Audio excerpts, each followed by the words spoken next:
The overall goal of this experiment is to purify the membranous compartment where ERAD-like degradation of exogenous antigens is carried out in cross-presentation.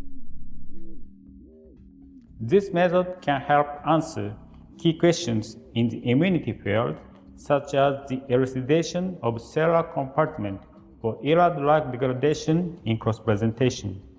The main advantage of this technique is that the purified vesicles contain all molecular paraceous that enables ERAD-like degradation of all exogenous antigens. Though this method can provide insight into cross-presentation by monocyte-derived dendritic cells, it can also be applied to other types of antigen-presenting cells which show cross-presentation ability.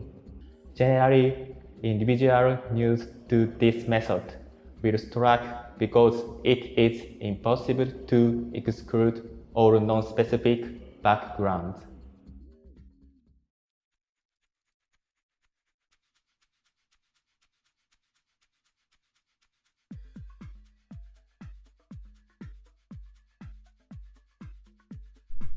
A day before purification, split the DC 2.4 cells to 0.1 million cells per milliliter in a tissue culture plate in rPMI buffer.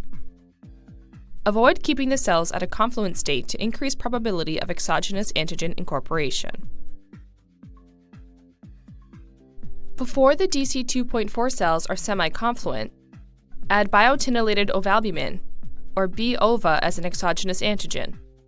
Then, incubate for 2 to 4 hours.